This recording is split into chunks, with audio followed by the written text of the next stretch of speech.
Hey everybody, so I'm back and I just want to do another quick review of more Micheline and Layton Iron Man. So I already did the first part of their run, which is issues 115 to 128, which covers the bulk of their setup, all their Justin Hammer stuff. Well, not all of, but most of the Justin Hammer stuff, and their Demon in a Bottle story, which is what most people consider to be the most iconic Iron Man story, and that's all at the front. And we'll get to this here, but their run is a little bit front-loaded in that way. So this time we're talking about Iron Man 129 to 139, which has got a few story arcs going for it, but there's not the same sort of solid through character line that there was in the first part of the run. And we'll get more of this as we go along. The next wave of issues, everything from 140 to 157, there are arcs, and there are multiple issue stories, and they're all legitimately interesting and good stories. But part of what made that first wave of 115 to 128 work so well is that every issue was building Tony Stark's character to a point very deliberately.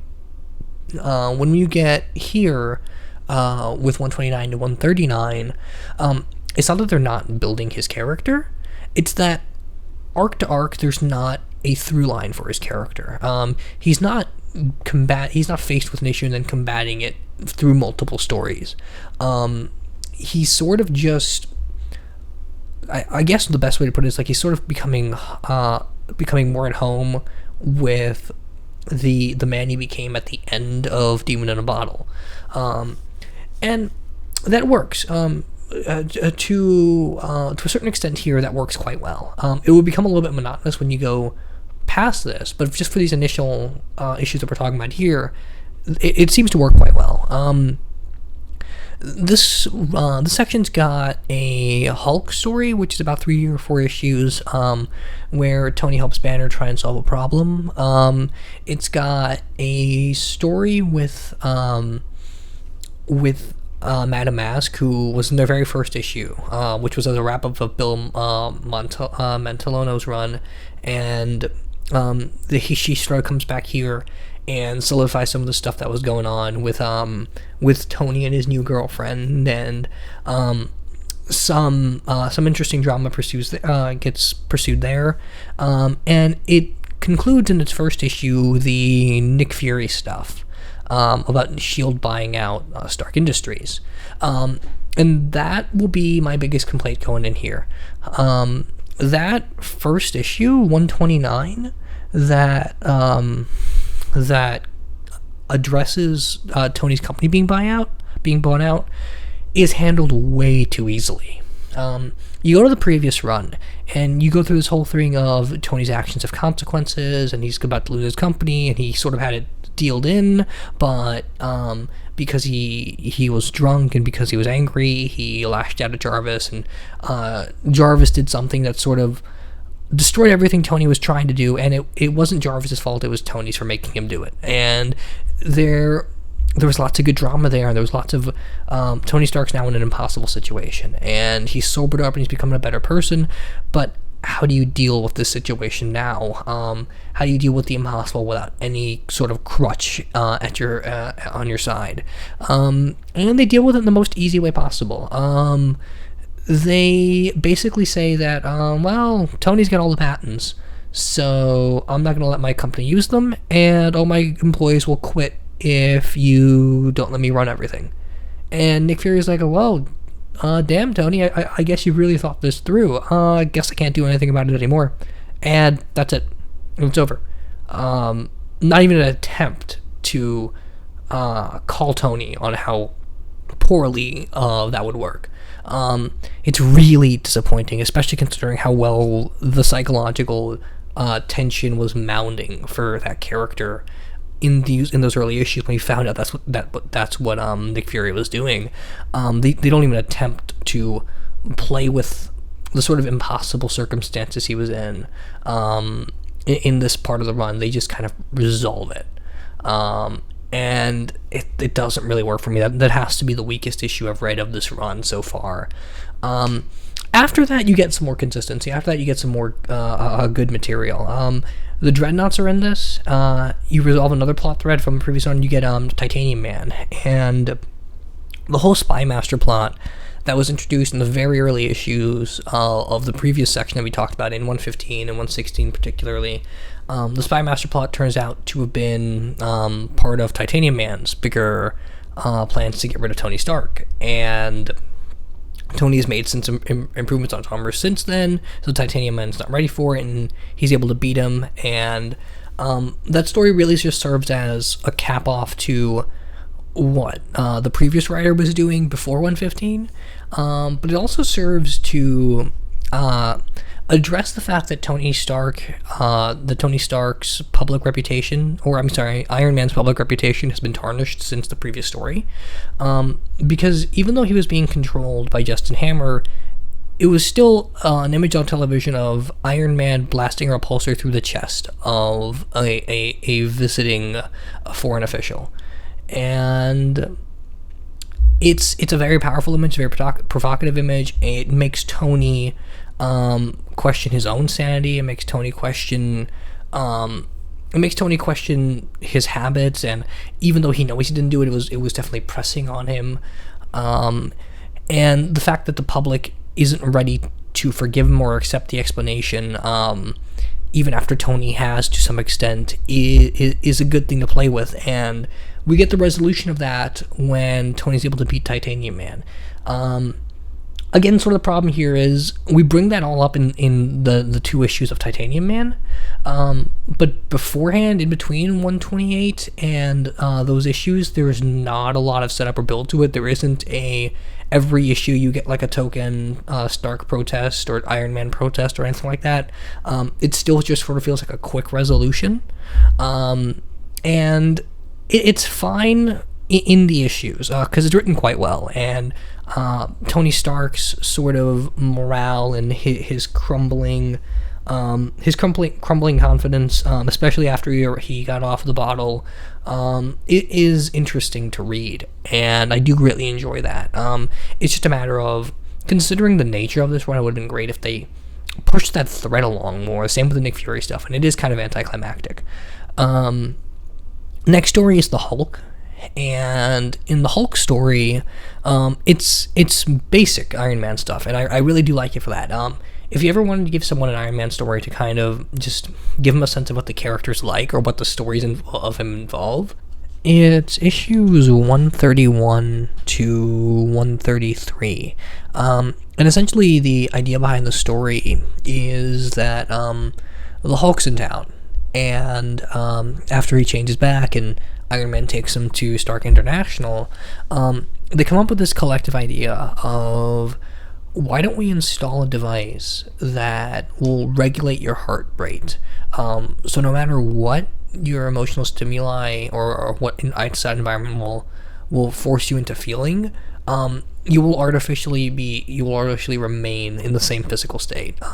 So if the Hulk transformations is triggered by rapid heart rate and anger, then the machine will make it so you were physically not able to go past a certain point. And it sounds like a really good idea. And they install that, and it turns out that something goes wrong, something in the design, something in the fight, and so the constant rate that's set to goes higher, and it makes it so Banner can't transform out of the Hulk because the heart rate will remain constant. So he's just in a permanent state of the Hulk. And the reason I say this is like the perfect Iron Man story to show someone what the character's about is because it perfectly exemplifies what every Iron Man story is, and that's he thinks technology is the answer to everything. Well, that's a little simplistic, but I mean, he thinks technology is our best tool, our best weapon. Almost all of his problems start because of a mistake he made, and almost all of his conflicts are an attempt to resolve his own problems. But he always has the best intention at heart, and he's always under some sort of outside pressure, both from himself, both from himself, from the standpoint of he's Iron Man, he's got an image to maintain, and from business things or love affairs or things like that. It channels everything that Iron Man has to deal with on a daily basis into one pure 3-issue story. Last issue a little bit less so, because last issue is just Ant-Man has to shrink to a minuscule size and work his way through Iron Man's armor to unlock it for him, and it's kind of amusing. Scott Lang in this is written very much like Spider-Man except Ant-Man. He's got the exact same sense of humor, and that's kind of fun. But the last issue is not as important as that overall message, and I do like that quite a bit.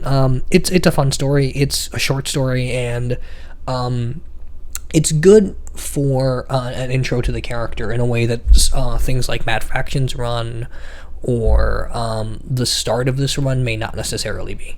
The next thing, and I think even the last story here that spans most of this, is these dreadnoughts that Tony's been fighting, and he finds out later that they're all connected to a criminal organization, and he finds this out because his girlfriend, who works as a bodyguard with her partner, when her partner gets injured, and it turns out that they were actually going to kidnap his girlfriend, it all leads back to a plot set up by Madame Mask, who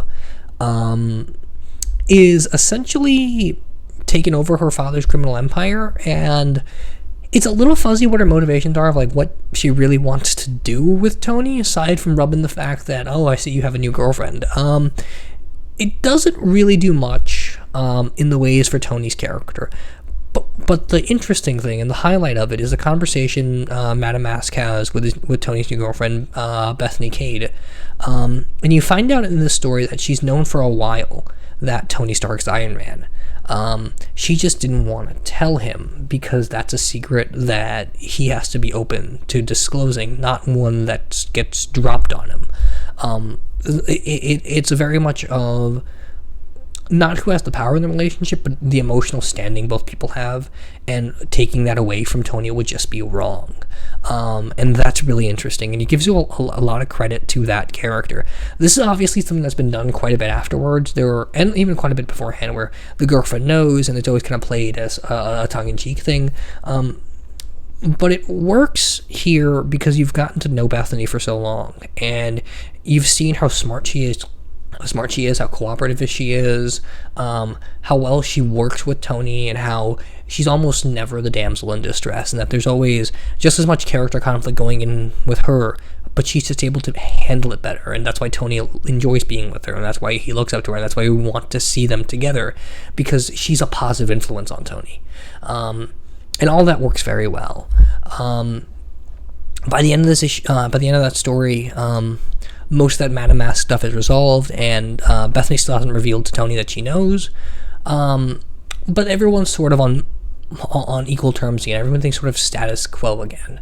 And that's sort of the theme all the way through with this particular run of issues from 129 to 139.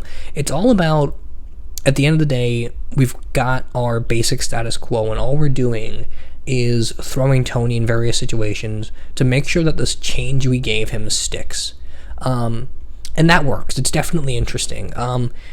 If you were reading this month to month, I'd say it could get a little bit frustrating, but assuming you've got it the way I do, either in issues or in an omnibus form, and you're just following along and you're reading these collectively as a bigger story, that works quite well, and it helps you slow down your pace. It helps you kind of appreciate the deliberateness of how the story is being executed. All in all, it's a good wave of issues. Some of the stuff is skippable. I think you could, even though I like it a lot, you could skip the Hulk story. You could skip some of the one-offs where Tony's helping solve a mystery in his Chinese corporate office. The only big things you have to read are the first issue 129, where Tony solves the Nick Fury thing, and the last couple issues where you learn that Bethany knows about Tony's secret.